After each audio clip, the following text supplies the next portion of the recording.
Ok, vamos orar então.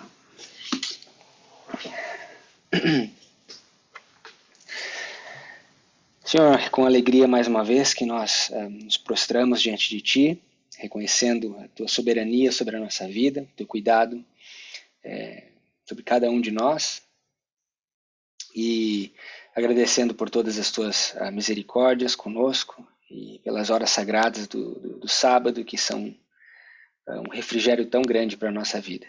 Queremos colocar em oração aqui a filha da Lígia, que o Senhor a abençoe, que ela possa restabelecer a função intestinal e absorver os nutrientes necessários para a criança que se desenvolve no seu ventre, e que teu poder possa operar de forma poderosa na vida dessa criança que está sendo gerada, e que, se for da tua vontade, que esse defeito genético não passe para a próxima geração.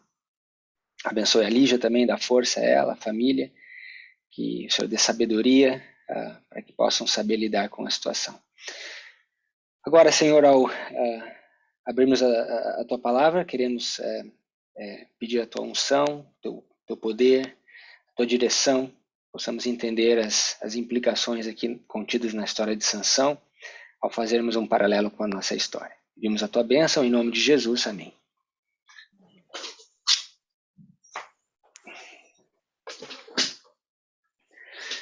Muito bem. Hoje nós vamos continuar nossos estudos no livro de Daniel. Engraçado, cada vez que eu estava colocando os vídeos no site esses dias aí, e aí eu sempre começo, nós vamos recapitular o nosso estudo de Daniel, aí daqui a pouco a gente está estudando Sansão, a gente está estudando o rei Uzias.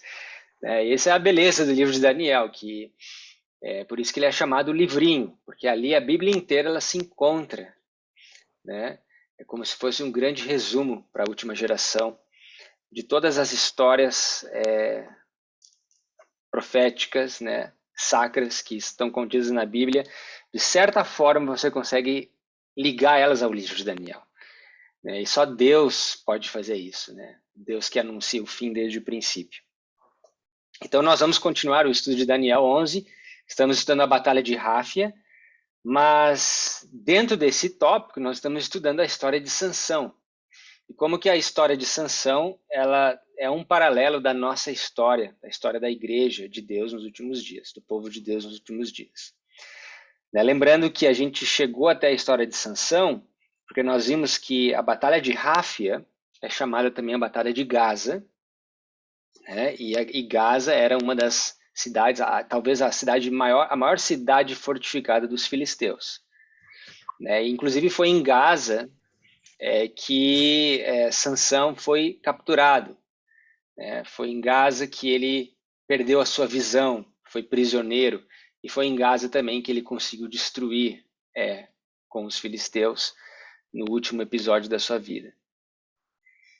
Então, essa foi uma das razões que nós viemos aqui para a história de Sansão. E nós vimos no começo dessa história que, assim como Sansão foi separado para ser um nazireu, a igreja de Deus, o povo adventista, também foi separado para ser um povo peculiar.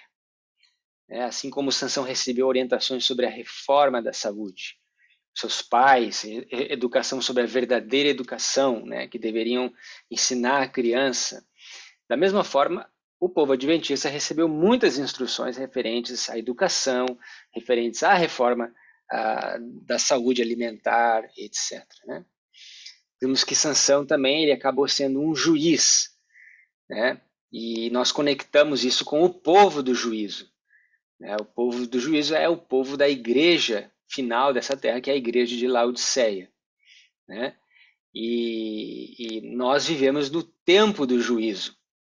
Desde 22 de outubro de 1844, nós estamos dentro do juízo investigativo.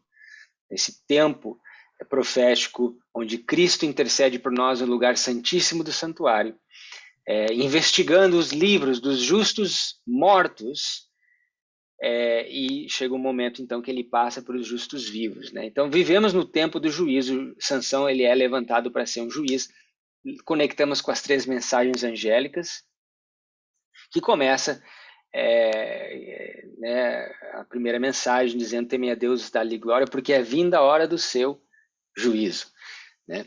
Então, fizemos essas conexões todas, tá bom? E aí nós vimos no último encontro que Sansão ele decide, e aqui houve um debate bacana, né? Será que foi influência dos pais, uma má educação dos pais, ou será que foi realmente uma índole errada que ele tinha, né? Ele acabou buscando caminhos que não eram os melhores caminhos, né? Para a vida dele, e decidiu se enamorar com uma filisteia. E aí nós vimos que a grande fraqueza de Sansão ao longo da vida dele, retratada aqui no livro de Juízes, realmente foi as mulheres. Ele tinha uma fraqueza pelas mulheres estranhas. Engraçado, né? Porque as mulheres do povo de Deus não atraíam eles, não atraíam a ele. Mas as mulheres estranhas dos filisteus, né, atraíam os olhos. E nós vimos, né, aquilo que era bom aos olhos, né, a concupiscência da carne, né, a concupiscência dos olhos, né. Isso aí era um problema que não só ele tinha, mas também nós enfrentamos esse problema. E aí nós fizemos uma comparação profética e vimos que qual que é o problema da igreja durante a sua história, né? Durante a sua longa história. Qual foi o grande problema, se nós podemos categorizar com o grande problema da igreja? É o mesmo, né? Vimos que também a igreja ela tem essa fraqueza com relação às mulheres. E nós sabemos que as mulheres aqui representam as igrejas, né? As mulheres dos filisteus representam as igrejas de Babilônia. E por que eu digo que é a fraqueza? Porque nós sabemos que, e nós vemos isso, né, de forma muito clara hoje, que de forma talvez triste, o povo de Deus quer se parecer cada vez mais com essas igrejas, né? Então existe esse desejo de se misturar com essas mulheres estranhas, na forma, no estilo de adoração, né? No tipo de pregação, nas liturgias, nas literaturas, nas músicas, né? E etc, etc. Né? E talvez nós racionalizamos, assim como Sansão talvez tenha racionalizado, que não tem problema, a gente pode se misturar e ainda reter aquilo que é bom, que é aquilo que nós acreditamos, como o sábado, né? Como os princípios talvez mais importantes. Mas é assim que comprometendo assim de pouquinho que é o perigo, né?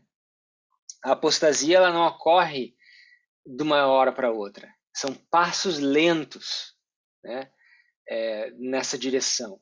E foi justamente isso que nós vimos aqui até agora na história de Sansão. Tá bom? Bom, e aí eu deixei para vocês um enigma no nosso último encontro. E hoje nós vamos falar sobre esse enigma. Tá? Nós vimos aqui que no verso 3, nós estamos em Juízes capítulo 14. Abram comigo lá no verso 3. Aqui os pais de Sansão dizem para ele: poxa, meu filho, não tem ninguém dentre os filhos de Israel que te agrade? Por que você tem que buscar entre os incircuncisos dos filisteus uma mulher? E aí Sansão disse: não, isso agrada aos meus olhos. Então aquela concupiscência, aquela lust, aqui nos Estados Unidos chama lust, né? Aquele desejo. Okay? Talvez porque as mulheres dos filhos de Israel se cobriam o corpo, cobriam as pernas, talvez não despertasse esse desejo nos olhos de Sansão. Porque tudo aquilo que Deus criou de mais precioso nessa terra é para ser coberto. Imagine o ouro, os diamantes, as pedras preciosas, todas cobertas, né? Da mesma forma, o nosso corpo ele deve estar coberto, né? Só que as filisteias não, elas botavam as pernas todas para fora, as coxas para fora, né? a barriga para fora, os bustos para fora, tudo para fora exposto. E talvez isso é que chamasse a atenção de Sansão, né? E aí diz que ele então decide casar e ele desce em direção a essa cidade chamada Timnate. E ali nessa descida, vamos ver o que acontece. Vamos lembrar aqui o que acontece. Então, se alguém pudesse ler para nós do verso 4 até o verso 4, 5 e 6, tá bom. Vamos para nós irmos devagarinho aqui. 4, 5 e 6. Mas seu pai e sua mãe não sabiam que isto vinha do Senhor, pois buscava ocasião contra os filisteus, porquanto naquele tempo os filisteus dominavam sobre Israel. Desceu, pois, Sansão com seu pai e com sua mãe a Timnate, e chegando às vinhas de Timnate, eis que um filho de leão, rugindo, lhe saiu ao encontro. Então o Espírito do Senhor se apossou dele, tão poderosamente que despedaçou o leão, como quem despedaça um cabrito, sem ter nada na sua mão. Porém, nem a seu pai nem a sua mãe deu a saber o que tinha feito. Muito bem. Bom, nós lidamos no...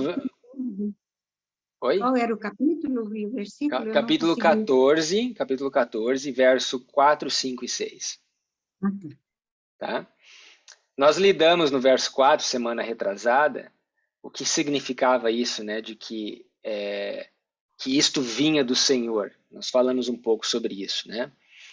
Não é que o Senhor estava pedindo para Sansão quebrar com os seus próprios princípios e buscar uma filisteia, não.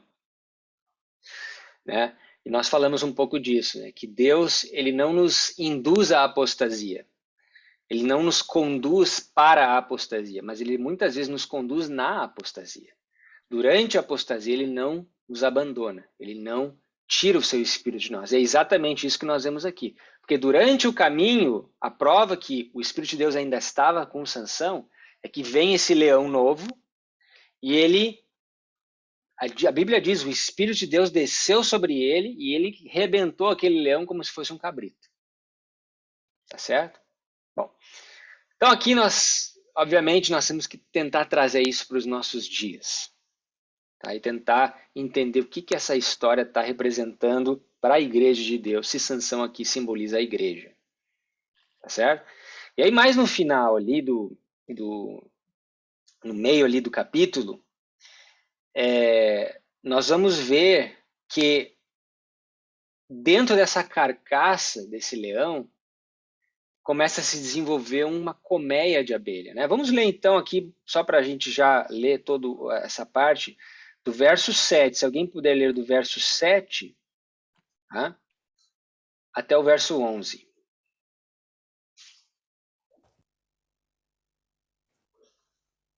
Desceu e falou àquela mulher e dela se agradou. Depois de alguns dias, voltou ele para tomar e, apartando-se do caminho para ver o corpo do leão morto, eis que neste havia um enxame de abelhas com mel. O 9 também? Até o 11. Ah, tá. Tomou o favo nas mãos e foi andando e comendo dele. E chegando a seu pai e a sua mãe, deu-lhes do mel e comeram. Porém, não lhes deu a saber que do corpo do leão é que eu tomara. Descendo, pois, seu pai à casa daquela mulher, fez Sansão ali um banquete, porque assim o costumavam fazer os moços. Sucedeu que, como o ouvissem, convidaram 30 companheiros para estarem com ele. Muito bem. Ok? E nós sabemos que esses convidados, né, ali, que eram filisteus, Sansão dá um enigma para eles. E esse enigma tem a ver com exatamente a história que nós lemos. Né? Então, no verso 12 ali, a partir do verso 12, se alguém puder ler para nós o verso 12 até o 14. 12, 13 e 14. Disse-lhes, pois, Sansão, eu vos darei um enigma para decifrar. E se nos 7 dias das bodas o decifrardes e descobrirdes, eu vos darei 30 lençóis e 30 mudas de roupas. E se não puderdes decifrar, vós me dareis a mim 30 lençóis e as 30 mudas de roupas. E eles lhes disseram, dá-nos o teu enigma a decifrar, para que o ouçamos. Então lhes disse: do comedor saiu comida, e do forte saiu doçura. E em 3 dias não puderam decifrar o enigma. Muito bem.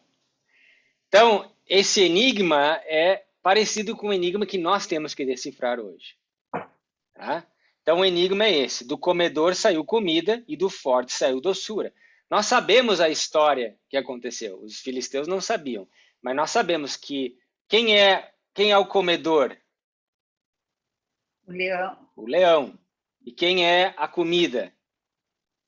O mel. O mel. Quem é o forte? O leão. O leão. E o que é a doçura?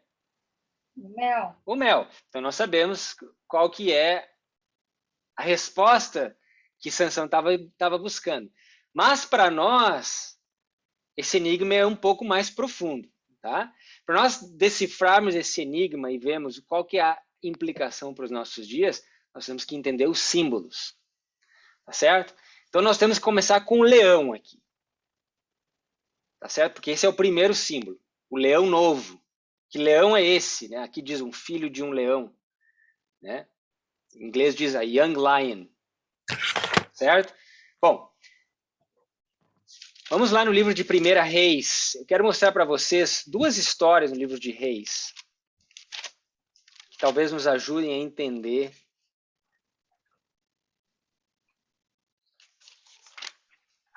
o contexto desse leão indo e tentando agredir a Sansão.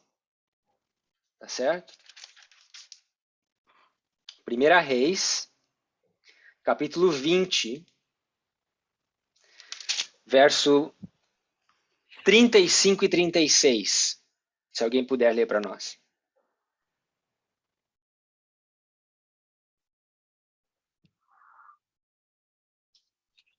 Então um dos homens dos filhos dos profetas disse ao companheiro, pela palavra do Senhor: fere-me, peço-te. Mas o homem recusou feri-lo. Ele lhe disse: visto que não obedeceste à voz do Senhor, logo que te apartares de mim, um leão te matará. E assim que se apartou dele, um leão o encontrou e o matou. Tá, muito, muito bem. Então, esse aqui é um outro contexto, é uma outra história aqui falando do tempo de Acabe e Jezabel. Mas o ponto que eu quero ressaltar aqui é que no verso 36 diz: porque não obedeceste à voz do Senhor. Vocês viram ali? Porque não obedeceste à voz do Senhor, eis que em te apartando de mim um leão te ferirá. Então, por que o leão veio e atacou esse homem aqui? Ele não obedeceu. Porque ele não obedeceu à palavra do Senhor. Sansão, ele indo até os filisteus, ele estava fazendo a mesma coisa. Ele não estava obedecendo à palavra do Senhor. A palavra de Deus diz: não entre em julgo desigual. Não se contamine com os filisteus. Não pegue uma mulher dos gentios, das nações. E ele desobedeceu, indo em direção a esse caminho para casar com essa mulher estrangeira, vem um leão. Tá? Então, eu queria, primeiro ponto, a desobediência. Então, nós vemos aqui que esse leão tem uma conotação de um castigo. Tá? Um castigo. Um outro exemplo, nós temos aqui no livro de Reis, também, no capítulo 13. Esse é um exemplo mais conhecido.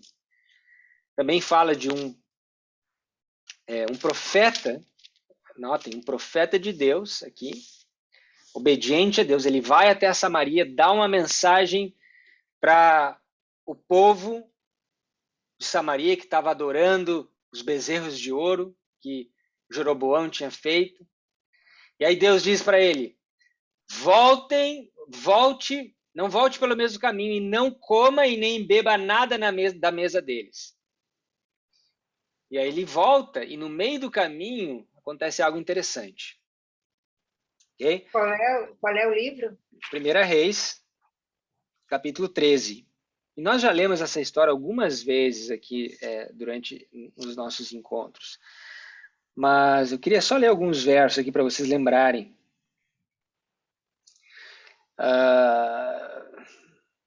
Aqui no verso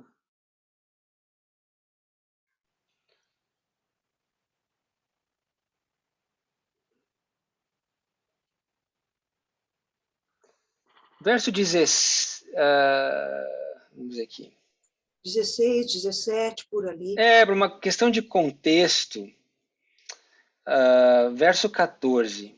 Verso 14. Então Deus diz: não coma nem beba nada, volte para ajudar da onde tu veio para dar essa mensagem. A partir do verso 14, alguém pode ler para nós até o verso 19.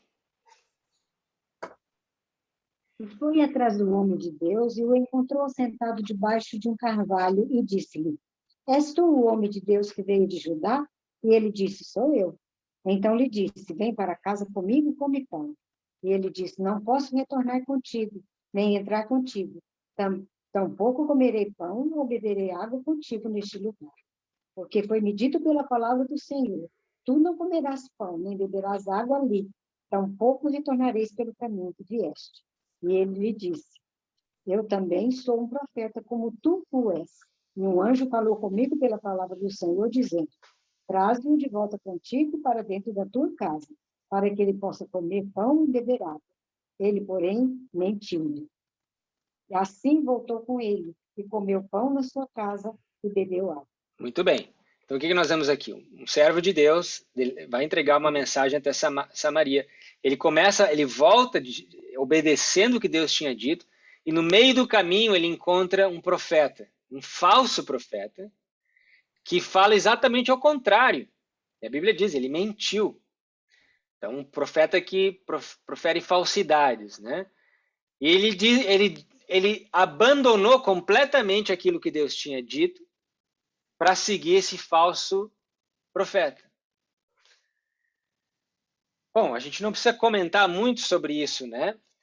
Mas o fato é que, quando ele volta, come pão, bebe água, na mesa desse falso profeta, desobedecendo um assim diz o Senhor, uma maldição cai sobre ele, e ele também acaba sendo morto por um leão. Certo? Olha aqui no verso 23 e 24. O que diz ali?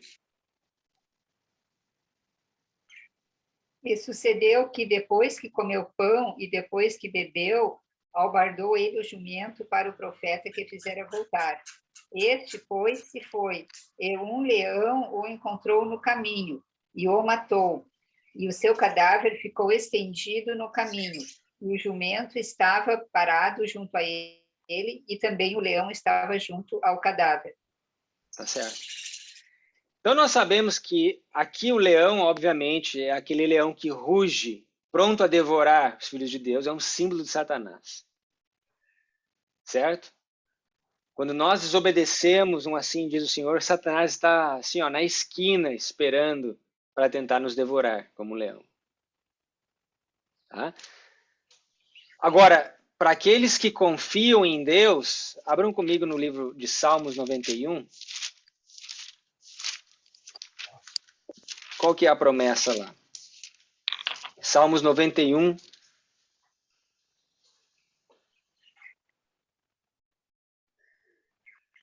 Verso 11 diz assim: Porque aos seus anjos dará ordem a teu respeito, para te guardarem em todos os seus caminhos. Eles te sustentarão nas suas mãos, para que não tropeces com o teu pé em pedra alguma. Pisarás sobre o leão e a cobra, calcarás os pés o leão jovem e a serpente. Então, quando Deus está com os seus servos, os seus filhos, quem é que pisa no leão? Deus. Os filhos de Deus vão pisar nos leões, né? Pisarás sobre o leão, calcarás os pés ao leão jovem. Agora, quando Deus não está com os... ou quando os filhos de Deus desobedecem, assim diz o Senhor, e vem o leão e devora, quem é que está fazendo esse trabalho de pisar em cima dos filhos de Deus? O leão. Tá? Então, isso aqui eu já estou introduzindo uma linguagem um pouco mais profética, porque existe um poder na Bíblia que pisa os filhos de Deus. Sim, esse leão, então, ele vai ter mais do que um significado. A gente viu que que ele representa Satanás, mas por trás desse poder está Satanás, que seria, exatamente, na época de reis, Babilônia, né? exatamente. Então vamos ver que poder é esse que pisa em cima do povo de Deus. Abram comigo em Jeremias, no capítulo 4.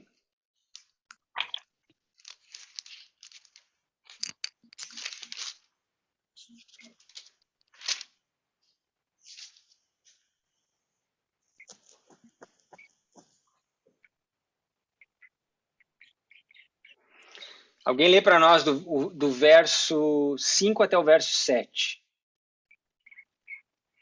Jeremias 4, 5 a 7. Anunciai em Judá, fazei ouvir em Jerusalém e dizei: tocai a trombeta na terra, gritai em alta voz, dizendo: ajuntai-vos e entremos nas cidades fortificadas. Arvorai a bandeira rumo a Sião, fugi e não vos detenhais, porque eu faço vir do norte mal uma grande destruição. Já um leão subiu na sua ramada, um destruidor das nações. Ele já partiu, já deixou o seu lugar para fazer da tua terra uma desolação, a fim de que as tuas cidades sejam destruídas e ninguém as habite. Muito bem. Então quem é esse leão aqui? Que vai deixar a terra desolada, que vai pisar em cima do santuário de Deus e do seu povo. Satanás. Que vem do norte. Um leão que vem do norte. Babilônia. Babilônia. Babilônia. Nabucodonosor é esse poder representado como um leão. O livro de Daniel é muito claro com relação a isso. Né? Então aqui nós estamos falando de Babilônia, certo? Literalmente eles foram e pisotearam o povo de Deus, certo? A lição, o que nós estamos vendo aqui, o que a Bíblia está falando, ainda simboliza esse leão como um leão jovem. Leão jovem. Jeremias, no capítulo 50, verso 17, nos fala justamente quem é esse leão. E esse leão jovem, né? O que ele representa. Jeremias, capítulo 50, verso 17. Diz assim: cordeiro desgarrado é Israel, os leões o afugentaram. Primeiro a devorá-lo foi o rei da Síria, e por último, Nabucodonosor, rei da Babilônia, lhe quebrou os ossos. Então, dois leões. Né? Dois leões. No inglês, deixa eu pegar aqui em Jeremias, em inglês.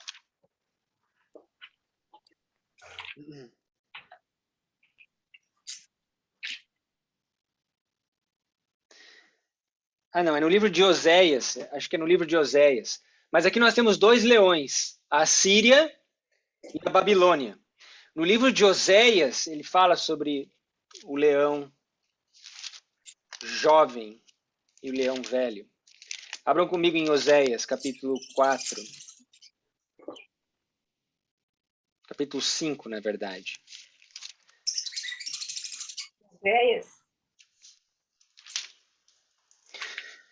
Oséias 14, capítulo 5, verso 14. Porque para Efraim serei como um leão, e como um leãozinho para a casa de Judá. Eu mesmo os despedaçarei, ir-me embora, arrebatá-los-ei, e não haverá quem os livre. Veja só como está no inglês aqui. Eu serei para Efraim as a lion, como um leão, and as a young lion, e como um leão jovem, para a casa de Judá. Tá? Então, quem é o leão velho e o leão jovem, de acordo com Jeremias 50, 17, Oséias, capítulo 5, Jeremias, capítulo 4, a Síria é o leão velho e a Babilônia é o leão novo. E qual é o trabalho que eles fazem? Eles despedaçam, eles arrebatam, né? Os filhos de Deus. Tá certo? Nenhuma novidade, né? Nenhuma novidade. Mas veja que mais que eles fazem também. no livro de Isaías, no capítulo 28, abram lá. Que outro trabalho que esses leões fazem? Isaías capítulo 28.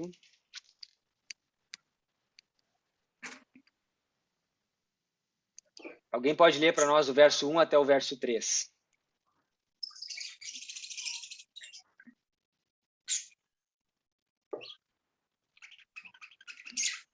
Ai da coroa e soberba dos bêbados de Efraim.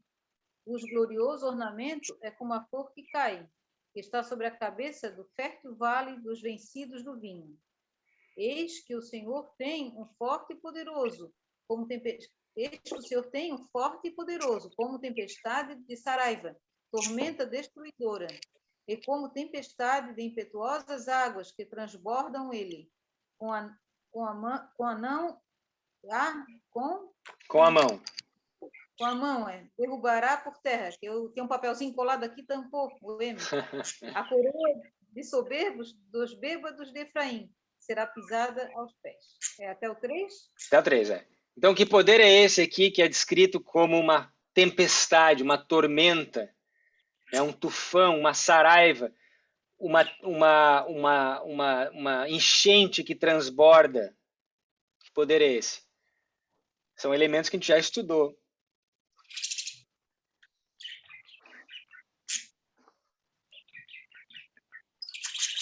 É o rei do norte. Rei do norte. Da Síria. Uhum. Rei do norte, rei da Síria, o rei da Babilônia. Eles vêm como uma tormenta. Lembra em Daniel? Whirlwind, um tufão, né? No verso 40 ali. Então, em Daniel 11.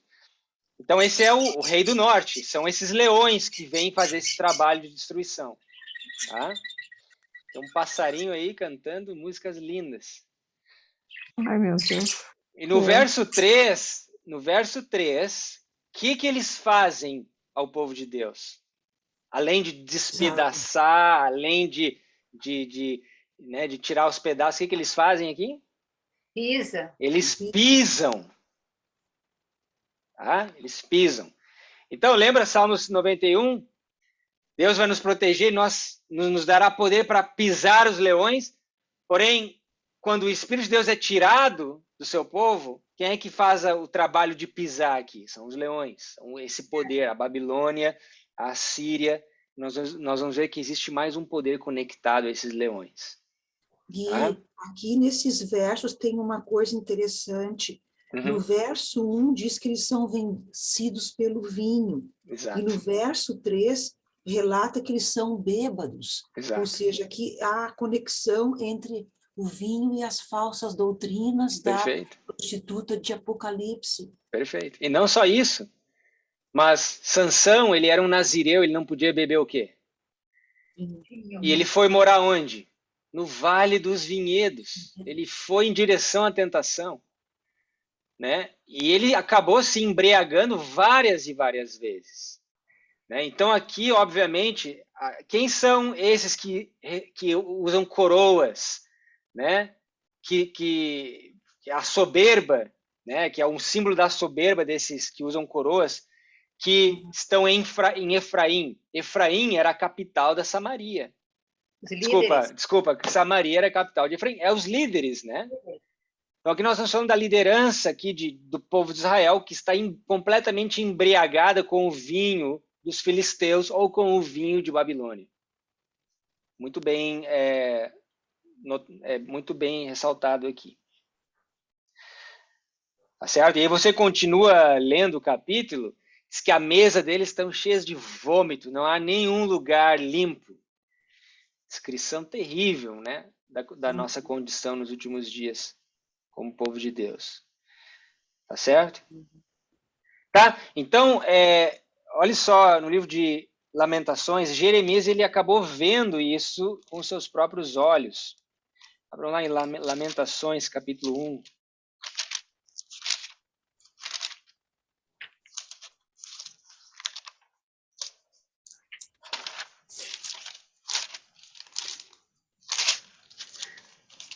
Verso 17. Verso 15.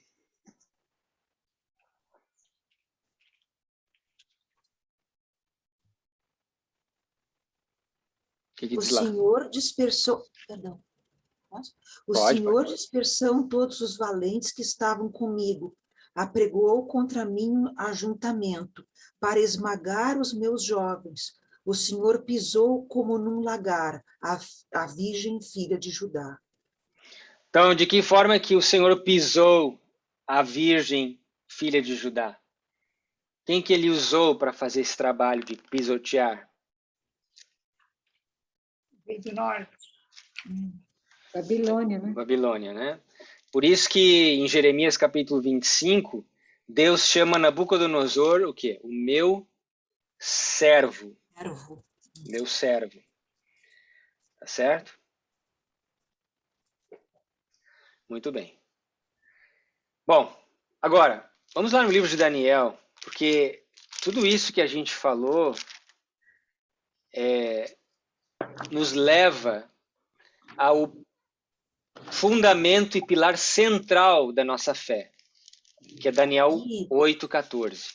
tá, Gui, eu queria... tem uma coisa na história de Sansão que me chama a atenção.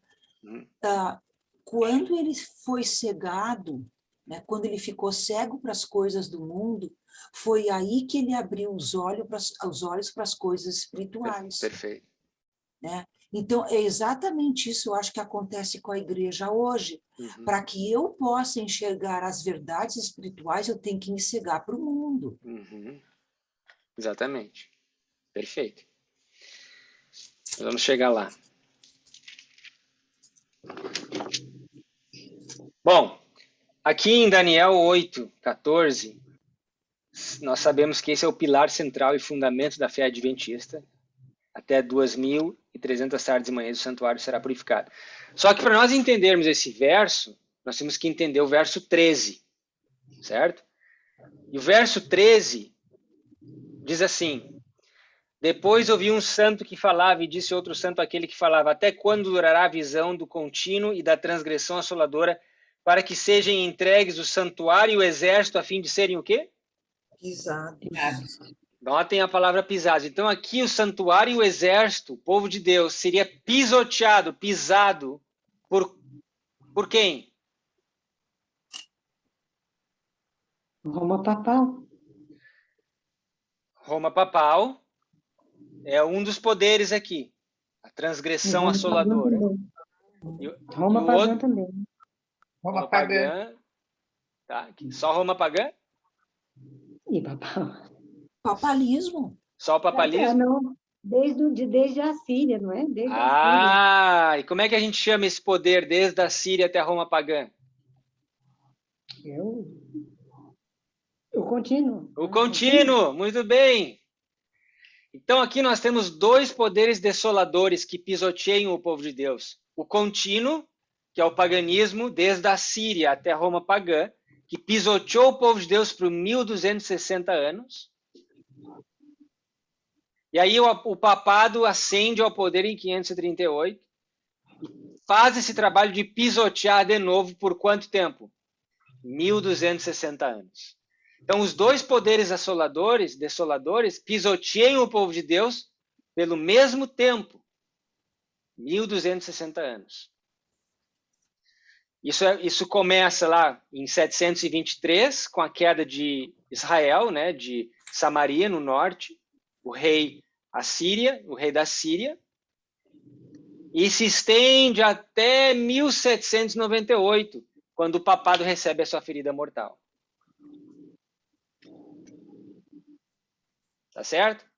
Então, esse trabalho de pisotear, ele sim é representado por Babilônia, pela Síria. Nós poderíamos colocar as outras nações pagãs aqui. Por quê? Porque representa o contínuo. Então, esse trabalho é feito pelo contínuo e também é feito pelo papado. Tá? Pela transgressão assoladora, ou abominação desoladora, como Mateus 24 diz que é o papado, o poder do papado. Então, esse leão, ele representa esses dois poderes. A Síria e Babilônia, representando o contínuo, né, o paganismo, que pisoteia o povo de Deus. Roma pagã também, né, os gregos, os persas. mas também representa Roma papal. Porque lembra em Apocalipse, capítulo 13, que aquela besta, ela tinha a boca de quê? A boca de um leão. Então o papado ele também é simbolizado, é usado esse mesmo símbolo para simbolizar aquela besta que era como um leopardo, né? Tinha pés de urso e uma boca como uma boca de leão. Falava blasfêmias e tudo mais. Tá certo?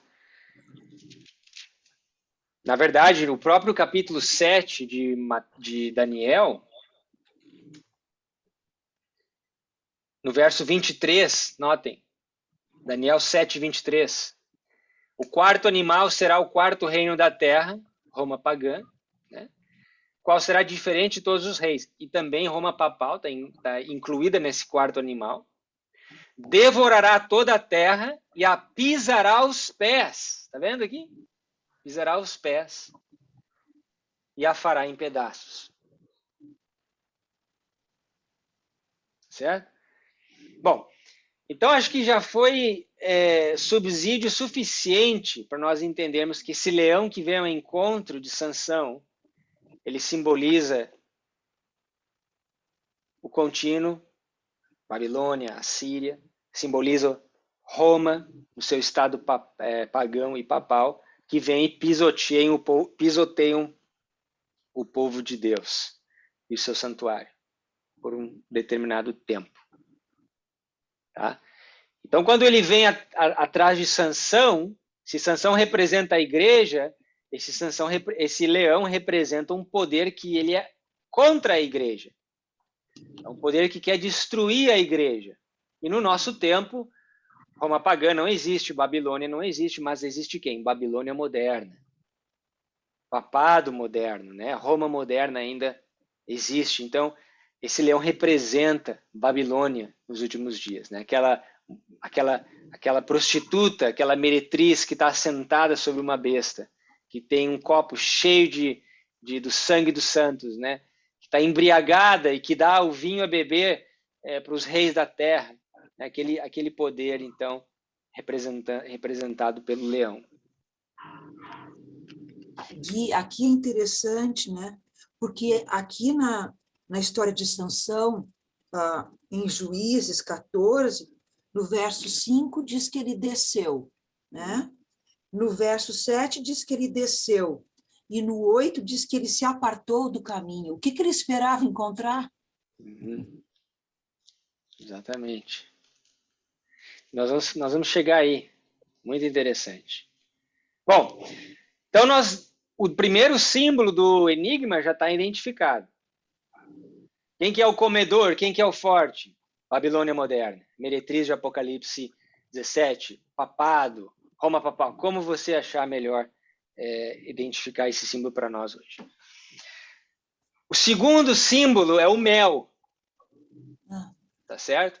E o que representa o mel na Bíblia? O que é doce como mel? A doutrina, a profecia. A doutrina, a Bíblia, a profecia, né? Ela é doce como mel, né? Quão doces são as tuas palavras ao meu paladar, mais doce do que o mel à minha boca. Né? Nós sabemos em Ezequiel, você pode anotar esse verso, Ezequiel, capítulo 2 e 3 ali, Ezequiel, ele vê um rolo que Deus diz, come esse rolo, dá o teu ventre, enche o teu ventre com esse rolo, e ele come o rolo, e o rolo ele é doce como mel. João também tem essa experiência, né? Ele vê o livrinho, ele come o livrinho, ele era doce como mel. Então as profecias são doces como mel, né? A própria Bíblia é doce como mel. Então, eu acho que a gente não precisa fazer um estudo aqui de texto provado para demonstrar isso, porque todos nós já sabemos, né, que a Bíblia, a palavra de Deus, ela é representada com esse mel puro da doutrina, da profecia. Né? Nós sabemos que nós temos o leite, que são aquelas doutrinas básicas, e nós temos o mel, que são as doutrinas mais avançadas, né? As verdades que se desenrolam, né? As verdades proféticas. Né? Você não pode dar mel para um bebê, porque isso vai fazer mal para ele. Você tem que começar com leite, né? Fazer com que o bebê cresça um pouquinho, misturar, né? Mexer aquele leite para fazer a manteiga, né? Como a Bíblia diz, né? The churning of the milk, o mexer do leite é que dá a manteiga, né? Que são aquelas doutrinas básicas, importantes, fundamentais, que você nunca deixa de comer, mas no momento que você amadurece na experiência cristã, você começa a comer o mel também. São as verdades mais avançadas, né, da palavra de Deus. Só que existe um problema para nós trabalharmos com esse enigma, tá certo? Queria levar vocês no livro de Levíticos, capítulo 5.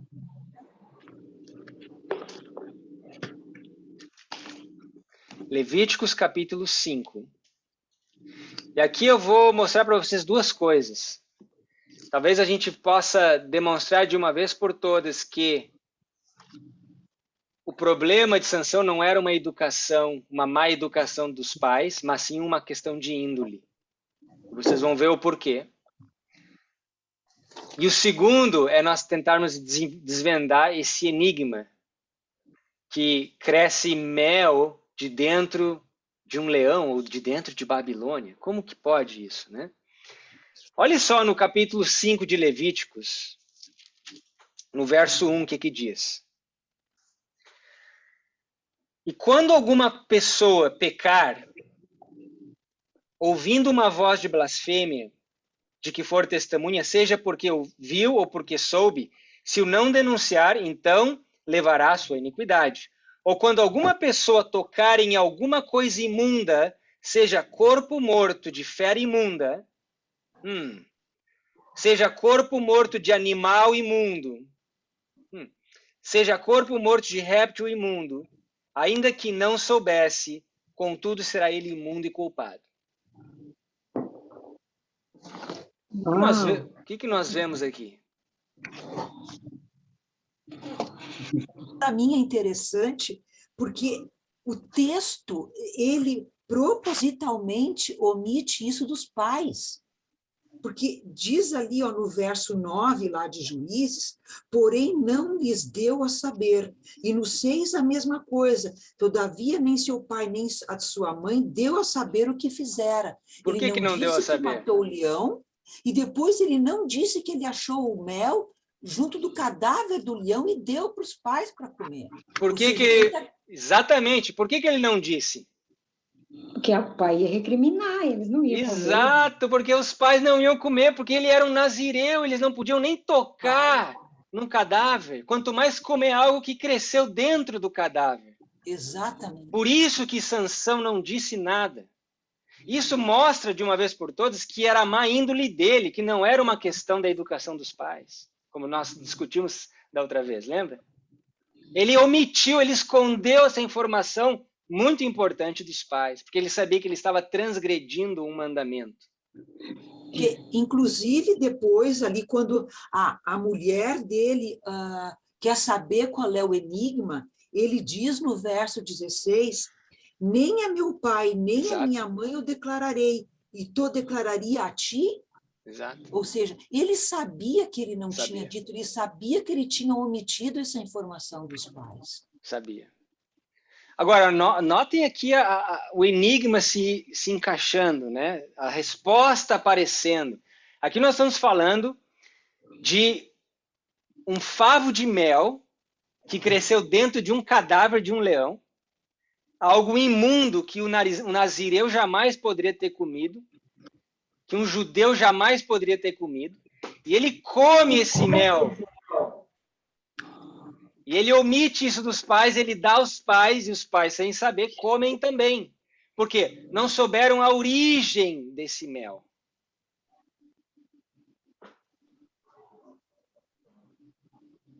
Será que esse mel representa a pura doutrina da Bíblia? Ou será que representa uma doutrina corrompida com aquela fétida atmosfera do cadáver? Falsas doutrinas. E não é só falsas doutrinas em geral, não. Porque nós sabemos que o mel é o símbolo de um livro em especial. Sim, o livrinho. Um livro profético. O livro de Daniel e Apocalipse. Então, aqui nós estamos falando especificamente de um falso mel, um mel corrompido, desvirtuado, referente às profecias de Daniel e Apocalipse. Que cresceram aonde? Dentro da carcaça de um leão, que representa a misteriosa Babilônia, a mãe das abominações da terra. Agora, olhem comigo esse verso no livro de Provérbios. Abram lá. Provérbios capítulo 5.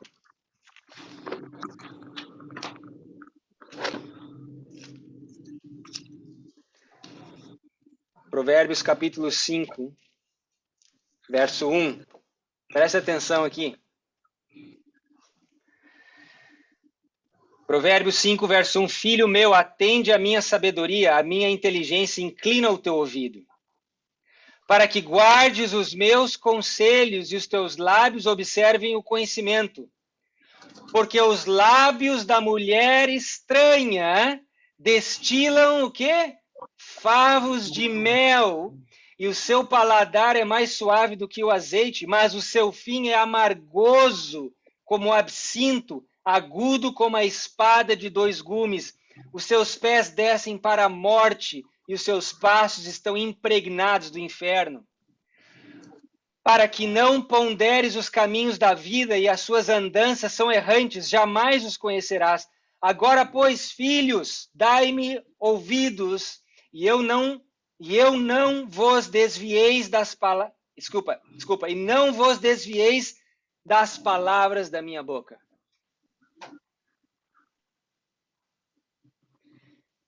Então, o mel aqui, nesse sentido que nós estamos estudando, representa aquilo que sai dos lábios da mulher estranha,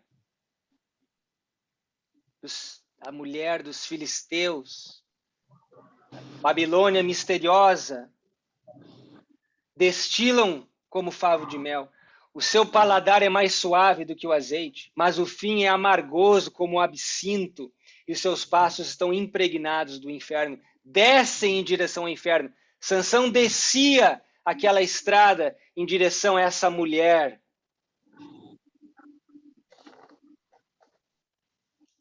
Que destilava favos de mel com a atmosfera podre de uma carcaça de leão. E ele come esse favo de mel, dá aos seus pais, sem eles saberem. E aí no verso 7 diz, não desvieis das palavras da minha boca. Exatamente o que ele rejeitou, né? A orientação que ele rejeitou. Então, trazendo isso para os nossos dias de forma clara, o que isso representa para nós? Quero ouvir a opinião de vocês.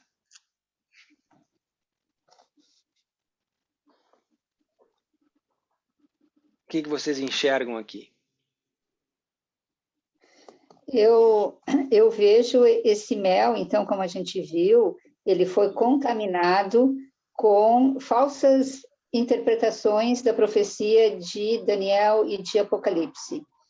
E essas falsas interpretações desses livros são devido à influência da Babilônia, ou seja, do mundo, né, ao nosso redor, que tiraram a veracidade, ou seja, a fidelidade, não é, dessas profecias pela sua influência maligna, né, a gente poderia dizer. E esse mel, ele está sendo consumido por Sansão, que representa a igreja, o povo de Deus. Ou seja, a igreja adventista, o povo de Deus, está consumindo esse mel contaminado. Eu vejo assim. Belo resumo. Belo resumo. Através das músicas, né, de copiar moda, essas coisas assim. Também. Na verdade, é o casamento dos filhos de Deus, né, com as outras igrejas, inclusive através da comida, né, daquilo que agrada aos olhos, das coisas do mundo. Muito bem. né? E temos nós algum relato histórico dentro da história da igreja, onde versões corrompidas do livro de Daniel foram introduzidas dentre, né, os pais e as mães de Israel, como Sansão veio e introduziu esses favos de mel aos pais, ao pai e à mãe, sem eles saberem, um mel contaminado com o cadáver, né, que eles não poderiam nem tocar. Temos nós algum exemplo na história da igreja?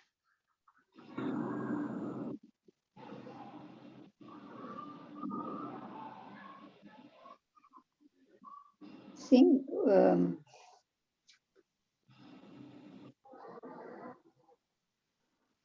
Agora eu esqueci o nome dele. Aquele adventista que escreveu... Ele passado, né?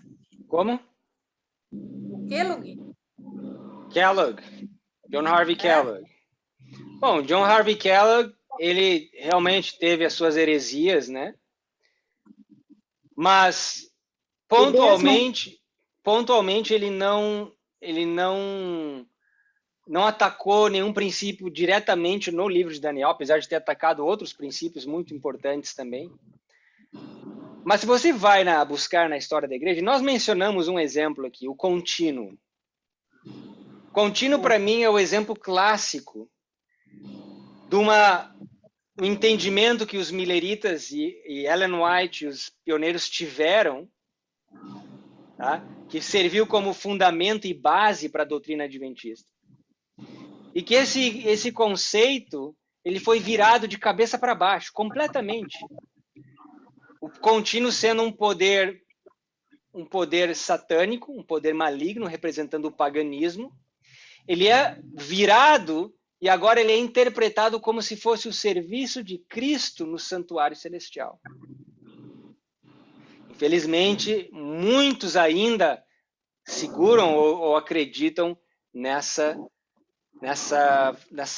aplicação do contínuo. E quando você faz dessa forma, nossa, isso ali é um efeito dominó. É um efeito dominó terrível quando você vai tentar entender o livro de Daniel. Isso é um exemplo. Tá? Então, existem outras, mas o ponto aqui é que essa visão deturpada, corrompida, ela é ingerida por Sansão, pela sua mãe, pelo seu pai, sem saber muitas vezes. E aqui está o perigo, né? Eles não sabiam. Uma má índole de Sansão levou eles a comer algo estragado, talvez, infectado com um cadáver que eles não poderiam nem tocar. Né? Na sua inocência, confiando no seu filho, acabaram comendo também daquela iguaria que cresceu no cadáver. Só que a história não acaba aí.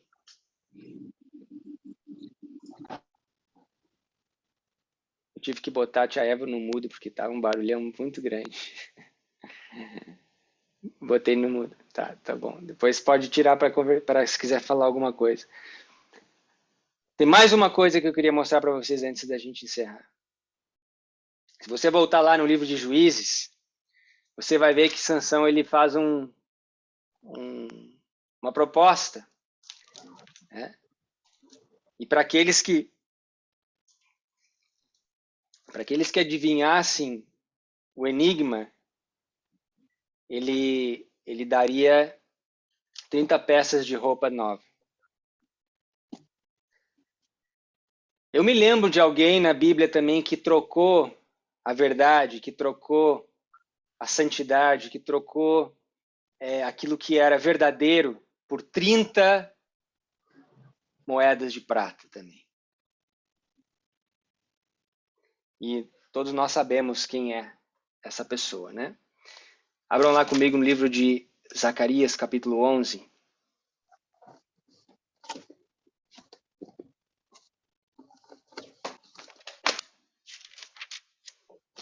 Zacarias, capítulo 11. Verso 12.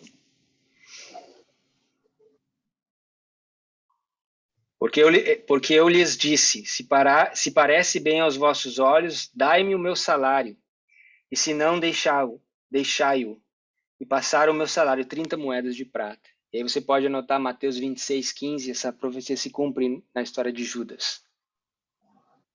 Então veja só, Sansão tentou tomar proveito dos companheiros que estavam na festa, colocando esse enigma, e eles jamais iriam acertar o enigma, se não fosse pela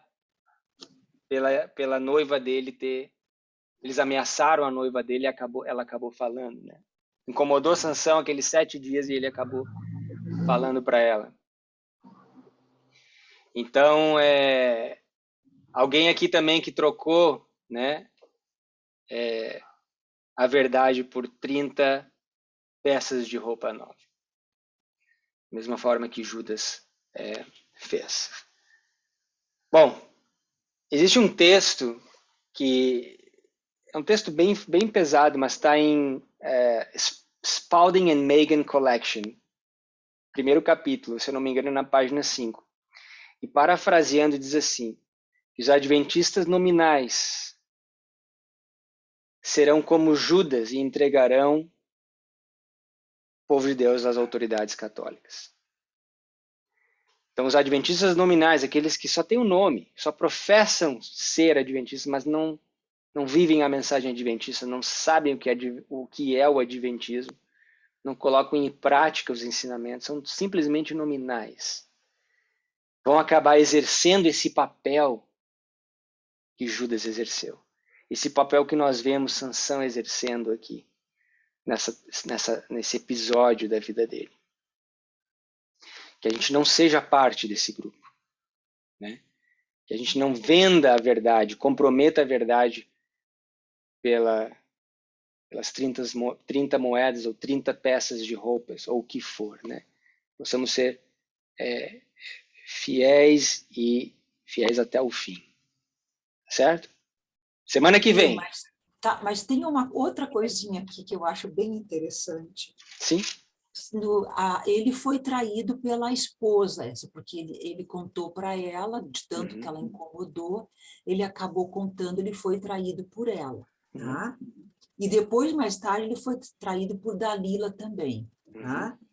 Mas os homens foram relatar a ele sobre o enigma, porque depois ela falou para os 30 amigos os 30 amigos dela, né, dos filisteus. Isso foi revelado a Sansão no verso 18, no 7º dia antes do pôr do sol. Ou seja, em pleno sábado, esse enigma foi revelado. E isso é bastante interessante, porque não seremos nós também entregues às autoridades, né, no 7º dia por antes causa do sábado. Por causa do sábado, né? Bem interessante, eu tinha visto isso também. Muito bacana. Mais algum comentário? Ô, Guilherme, lá Sansão, ele estava praticando a iniquidade, né? Porque ele estava indo para Gaza, como a gente viu nos outros textos, todos aqueles que transgrediram morreram, né? Mas Sansão, Deus tinha um propósito. Perfeito. Né? Então, trazendo para os nossos dias, nós temos o remanescente de Deus está dentro da igreja. Exato. Então, Deus não fere ela ainda, porque ainda tem um propósito que essas pessoas têm que ter maior esclarecimento, né? Perfeito. E nós vamos ver que a história de Sansão, ela representa várias etapas, vários, vamos dizer assim, vários ângulos que você pode olhar para a igreja. Esse é um dos ângulos. Depois nós vamos ver que lá quando ele é capturado, né, ele é cego. Quem é a igreja que, né, acha que sabe tudo, que na verdade é cega? A igreja de Laodiceia. Nós vamos ver que no final da vida dele, ele ainda assim consegue cumprir o propósito que Deus tinha para ele. Muitos altos e baixos, né, caminhos tortuosos, não precisava ser assim. Mas no final ele conseguiu cumprir o propósito. E da mesma forma é a experiência da igreja de Deus. A experiência de Israel foi assim. Eles não era vontade de Deus que eles peregrinassem 40 anos no deserto, andando em zigue-zague, como se não tivessem direção. Mas, no final, eles cumpriram com o propósito. Eles tomaram a terra prometida. Né? Não era propósito de Deus que eles tivessem um rei sobre eles. Deus queria ser o rei deles. Mas, no final, mesmo eles escolhendo o rei, não era o propósito ideal, mas Deus cumpriu com os seus propósitos. Não era propósito que as tribos se dividissem. Né? Não era propósito que Babilônia fosse e destruísse a cidade, o templo, e eles depois tivessem que sair, voltar para Israel de cativeiro, reconstruir tudo aquilo, né? Ficar sobre o jugo dos gregos, né? E depois a opressão dos romanos. Né? Tudo isso foi consequência dos desvios, né, que ocorreram. Como nós vemos, Sansão se desviou do caminho. Ele não precisava ter feito isso. Mas, ainda assim, Deus estava com ele durante toda aquele desvio, aquela apostasia. Isso é uma lição para mim importante, porque é aquilo que eu falei no início. Deus nunca nos leva até a apostasia. Ele nunca nos dirige para o erro, para a desobediência. Não, pelo contrário. Quem faz isso é Satanás. Mas uma vez que você está dentro, muitas vezes ele não te abandona. Ele nos conduz, né? Ele nos conduz não para a apostasia, mas na apostasia. Ele nos conduz para fora dela, né? Nos leva de volta para o nosso rumo, para o nosso prumo, né? Para o nosso caminho, se assim nós desejamos. Isso nós vemos na experiência de Israel várias vezes, a própria experiência da igreja, né? Várias vezes. Os fanatismos que aconteceram no início da obra adventista, a própria apostasia com John Harvey Kellogg, que alguém mencionou, tudo isso não era propósito, né? Mas aconteceu e Deus conduziu, assim como ele conduziu Sansão, né? Sansão teve que sofrer aquilo que não precisava ter sofrido, né? Mas no final ele acaba cumprindo o seu propósito. E da mesma forma a igreja de Deus. Eu vejo que Deus, ele nos avisa, assim como Moisés recebeu de Deus o que iria acontecer se o povo obedecesse e se o povo desobedecesse, que são as bênçãos e a maldição. Então, Deus deixou claro, se você obedecer, vai acontecer isso, isso, isso. Se desobedecer, já estava previsto que a Babilônia que o povo ia ser cativo, não é? Para a Babilônia, tudo isso já estava previsto. Mas mesmo assim, né, como tu falasse, Deus continuou com o seu povo. Mesmo o povo estando recebendo maldições, né, Deus, ele continua com a sua igreja, hoje, apesar de toda a apostasia, né, que está entrando na igreja, assim como aconteceu no passado, né? Exato. Sabe o que é assustador? A história de Abraão, quando eles têm que descer até o Egito, e ele omite que Sara era a esposa dele, e diz que, não, Sara é minha irmã, com medo de que o faraó fosse, pela beleza de Sara, fosse mandar matar ele, ele omite, e Sara acaba indo para o harém de faraó. E eles sofreram um bocado por causa disso. Sofreram muito. Anos depois, quando eles têm que descer para Gerar, terra dos filisteus, o que acontece? Mais uma vez, para o rei Abimeleque, ele omite que Sara era a sua esposa. Então, Deus não abandonou ele, Deus, né, deu um sonho para Abimeleque, ele acaba restituindo, mas também sofreram um bocado. Então, a minha pergunta é por que nós, como seres humanos, somos tão teimosos e não confiamos em Deus? Abraão, puxa vida, ele já tinha errado, ele se martirizou por aquele primeiro erro, se arrependeu profundamente. E aí passam alguns anos, e aí o medo do rei matar ele faz com que ele transgrida de novo, né, e minta novamente. Eu acho, Gui, que isso digamos, o nosso caráter sendo corrompido e sendo passado para as gerações seguintes, porque a gente sabe, né, que geneticamente a gente herda maus traços. Então, essa natureza pecaminosa, ela é tão terrível que ela é passada de geração em geração. E só um poder sobrenatural para nos livrar dessa natureza. E eu acho que por isso que é tão difícil, às vezes, para os próprios filhos de Deus conservarem um caminho reto, porque eles estão lutando, às vezes, com as próprias forças contra uma genética corrompida que a gente herdou, só que a gente esquece de olhar para o alto, né? Porque é de lá que vai vir a nossa força. A gente não tem condição em nós de mudar isso, de mudar essa genética, de mudar esse coração de pedra, né, para um coração de carne. A gente não consegue fazer isso. E eu vejo que por isso que é tão difícil, porque a coisa é herdada, né? É muito sério, é passado de geração em geração. É muito forte. E aí você pode entender um pouco melhor as propensões, por exemplo, homossexuais, como as pessoas lutam contra isso. Exato. Como as pessoas têm que lutar, né, contra essas tendências ao prazer desenfreado ou talvez ao medo, né, à mentira. E realmente é interessante porque depois na vida de Isaac, filho da promessa, ele faz a mesma coisa. Então, olha, graças... Muito mais fácil.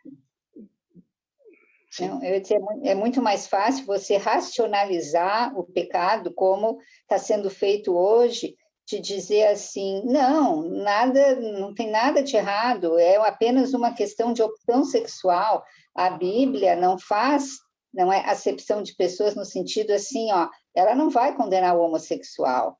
Mas aí as pessoas fazem isso e reinterpretam a Bíblia para poder justificar as suas fraquezas de caráter, porque elas não têm forças ou não querem ter forças de vencer isso por elas próprias, com poucas exceções que a gente tem visto testemunhos, né, de pessoas que foram homossexuais ou que são homossexuais, mas elas não praticam, não é? Elas... Sabe o que é pior? É que os nossos pecados acabam amaldiçoando as outras pessoas. No exemplo de Abraão, quando eles pecaram pela primeira vez, todas as mulheres do harém do faraó não conseguiam, perderam os filhos, não conseguiam engravidar, e ainda saíram feridas e chagas e pragas sobre a casa de faraó. Com Abimeleque também, as mulheres perderam as crianças, não conseguiam mais engravidar. Então notem que nós, como filhos de Deus, somos chamados para abençoar o mundo, não para amaldiçoar o mundo. Nós somos chamados para ser luz no mundo de trevas, luz na escuridão. E o que acontece quando essa luz não brilha? O mundo fica em trevas. Né? O que acontece quando esse sal, nós somos o sal da terra, quando esse sal não tempera, ou quando o sal, que era usado para preservar o alimento, quando esse sal não preserva o mundo da corrupção, da maldade, da idolatria, da promiscuidade. Essa é a função do cristão, é preservar o mundo dessas coisas terríveis, assim como o sal preserva a comida. Quando isso não acontece, qual é a esperança, né, para o mundo?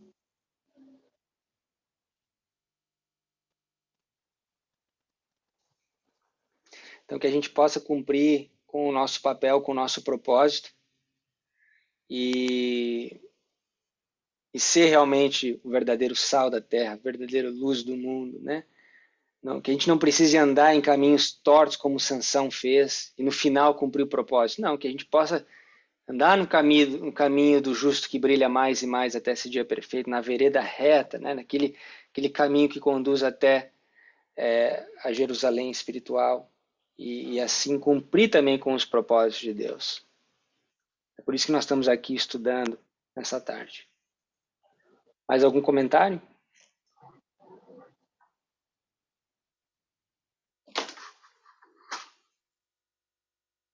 Muito legal, né, essa história.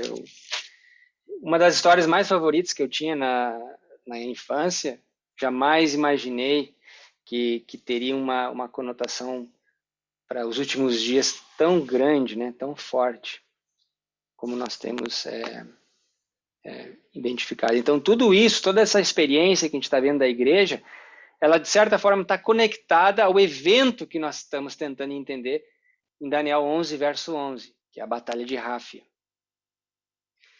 Né? E aqui existe algo que, por muitos anos, eu conhecia esse texto e tentava entender esse texto, mas parece que agora o sentido dele ficou cada vez mais claro. Posso compartilhar com vocês o texto, mas Ellen White, basicamente, ela cita Daniel 11, do verso 30 em diante, e ela diz assim no final, que eventos dessa mesma natureza se repetirão nos últimos dias. E naqueles versos, ali está contida a história do contínuo. A história que o contínuo teve que ser removido, né? A resistência pagã foi removida da Europa para que o Papa, o Roma Papal, em 538, pudesse ascender ao poder. Existe alguém hoje que cumpre esse mesmo papel, que precisa ser removido para que Roma, com seus decretos dominicais, possa subir ao trono da terra. E esse alguém é representado também pelo contínuo, pelo paganismo, né? pela promiscuidade, pela imoralidade, né? Pela libertinagem. E esse contínuo que precisa ser removido, nós achávamos até um tempo atrás que já tinha sido removido lá em 1979, quando o comunismo caiu, quando a União Soviética se dissolveu, que aquela ali era a pedra no sapato do papado, e que eles, saindo do caminho, então Roma estava livre, pronta para implementar os seus decretos e tomar o trono da terra.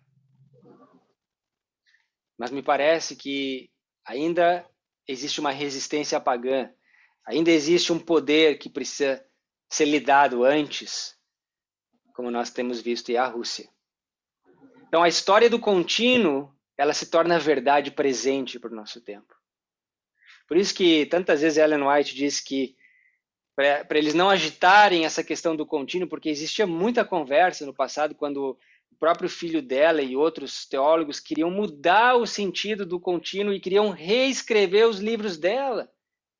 E ela disse que essas ideias estavam vindo de anjos que foram expelidos do céu.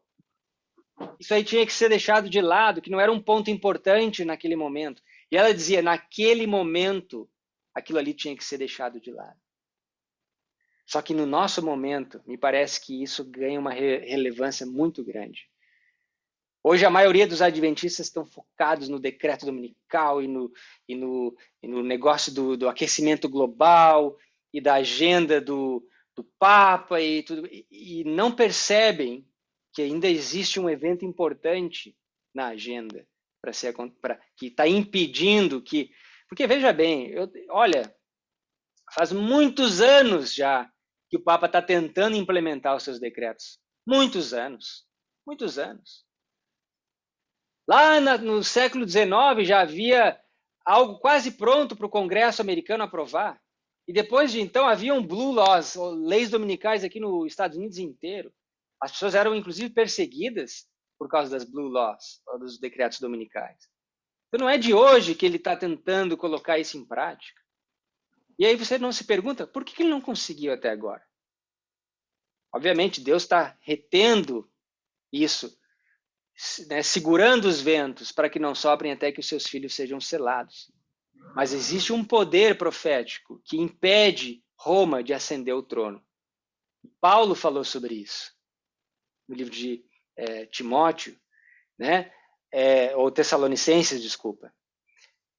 Daniel falou sobre isso. E isso está tipificado na primeira ascensão de Roma papal, em 538. Havia uma resistência pagã que impedia que Roma ascendesse ao trono. E essa resistência pagã teve que ser removida. Aqueles 3 chifres que foram arrancados para que Roma pudesse, então, subir. É exatamente essa resistência que vai ser removida na Batalha de Paniam. Essa resistência que vai se manifestar na Batalha de Ráfia, como nós temos estudado. Que vai ter uma vitória parcial ali. mas que vai ter que ser removida, que nós achávamos que já tinha sido removida em 1989, mas que na verdade ainda eles poderiam, lembra que nós estudamos, eles poderiam ter acabado se eles não tivessem entrado naquele acordo, naquela aliança, poderia ter sido o fim da Rússia ali, mas não, decidiram fazer um treason, uma aliança ali, um cessar-fogo, e isso deu sobrevida à Rússia, e ela continua ainda bem viva no cenário geopolítico e profético também. Ô Gui, só para tentar deixar claro isso, não sei se eu entendi bem, mas eu entendi que esse contínuo moderno hoje que nós estamos vivenciando, ele é tipificado pelas ideologias esquerdistas que provêm da Rússia, em termos de o que a gente tem vivenciado em relação a feminismo, em relação à ideologia de gênero, e essas ideologias todas, elas tipificam o paganismo, né? Então, no momento que, de repente, a gente vai viver, talvez que esteja próximo de nós, eu entendo que o que vai acontecer é um fortalecimento dessas ideologias, né? Que seria a Batalha de Hafer, que é tipificada pela Rússia, né? No caso, ascendendo ao poder, que eu não sei se vai ser através dessas ideologias, dessas ideias, né? Mas e que depois, para que o papado consiga ascender, essas ideias todas e tudo que está por trás disso precisa ser removido, não é? Agora, a gente não sabe, né? Até que ponto isso vai ser a nível ideológico, até que ponto isso vai ser em nível mais político ou concreto, né, em termos de alguma revolução, alguma coisa assim, né? Olha, para não deixar tão abstrato, eu pergunto para vocês, qual foi a resistência que o Papa enfrentou em 1798? 1798 foram dos... como é que... aqueles três... Não, em 1798, houve uma resistência contra o Rei do Norte. Nós chamamos essa resistência o Rei do Sul. Sim. E quem era o Rei do Sul em 1798? Sim, a França. A França. Então, as ideologias que nasceram na Revolução Francesa, a resistência que o Papa teve naquela época, elas migraram, nós sabemos, ao longo dos anos, para a Rússia. Então, essas mesmas ideologias da Revolução foram as bases da Revolução Russa. Sim. Que aconteceu em 1917, tá? Que foi a base do comunismo socialismo soviético, tá? Que se espalhou no mundo inteiro durante a Guerra Fria. Então, isso deixa de ser abstrato e passa a ser real. Não é só uma guerra de ideias ideológicas, né, econômicas ou políticas. São revoluções que aconteceram. São conflitos, né? Era chamada a Guerra Fria, mas não foi tão fria assim. Vai estudar as revoluções que aconteceram na América Central, na América do Sul, as guerras que aconteceram, né, os golpes que aconteceram para tentar impedir essa invasão dessas ideologias russas. Né? Olha lá na própria União Soviética os conflitos que tiveram. Então, essa resistência, ela é representada pelo Rei do Sul. Então, hoje, o Rei do Sul é a resistência que impede o Papa de ascender ao trono da Terra. E essa resistência ela vai ser removida com a ajuda daqueles reis. Lembra, em Daniel 7, foram 7 reis europeus que se uniram para remover a resistência. Só que nos nossos dias, em Apocalipse 17, são 10 reis que vão se unir para remover essa resistência. Então, quando você estuda o passado e você tenta entender o que de fato aconteceu, fica um pouco mais fácil. Obviamente, não tem como nós sabemos todos os detalhes, não é a nossa intenção. Deus, ele revela as coisas de forma gradativa e progressiva. Já pensou se um dia você acordar e Deus tivesse despejado todo o conhecimento que você tem hoje na sua cabeça? Seria uma luz tão forte que ia cegar os meus olhos e eu ia talvez me afastar de Deus para nunca mais voltar. Se de repente num dia eles, olha, é isso aqui que você tem que comer, beber e isso que você tem que fazer. Bum, de repente assim. Então a luz de Deus ela é progressiva. O importante é nós andarmos na luz para que ela continue refletindo e aparecendo no nosso caminho. Tá? Mas nós vamos continuar o nosso estudo para tentar entender o que mais que está conectado com esse evento, né, representado pela Batalha de Ráfia, essa cidade que era Gaza, cidade dos filisteus, que tem na sua raiz a palavra gigante, os rafanins, né, e que nós sabemos, haviam gigantes entre os filisteus, e Deus teve que levantar um outro gigante chamado Sansão, na força, né, para destruir com esses filisteus. Nós vamos ver que existem outras histórias interessantes, como a história de Davi e Golias, que estão conectadas também com essa batalha. Já estudamos a história de Uzias, né? Vamos ver se a gente consegue entender um pouco melhor. Tá certo? Vamos orar então. Senhor, obrigado pelos momentos de reflexão e estudo. É muito bom poder refletir nessas ideias e compartilhar com os nossos amigos e irmãos aqui. Pedimos que o Senhor nos abençoe até nos encontrarmos novamente em 2 semanas, que nos dê as vitórias que necessitamos, que possamos ser teus representantes, o verdadeiro sal da terra que preserva o mundo da sua corrupção e que tempera também a sociedade com aquele amor fraternal, com aquela caridade tão necessária, especialmente nessa época que vivemos, onde as pessoas estão abertas a escutar um pouco mais sobre o plano da salvação, sobre o primeiro advento de Cristo. Que o Senhor nos use de certa forma, de alguma forma, para alcançar aqueles que ainda não te conhecem. Abençoa-nos nossas famílias também nessa época de Natal e nos dê um bom fim de ano, é o que pedimos em nome de Jesus. Amém. Amém.